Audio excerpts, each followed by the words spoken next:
একটি সংখ্যাকে ৩৬ দিয়ে ভাগ করলে ১৯ ভাগশেষ থাকে।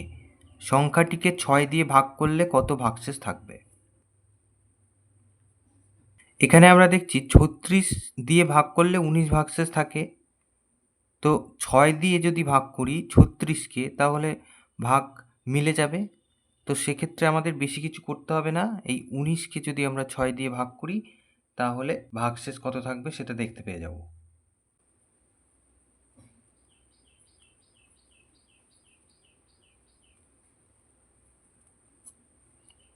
তাহলে আমরা পরিষ্কার দেখতে পাচ্ছি ৬ দিয়ে যদি ভাগ করা যায় তাহলে ১ ভাগশেষ থাকছে। তাহলে অতএব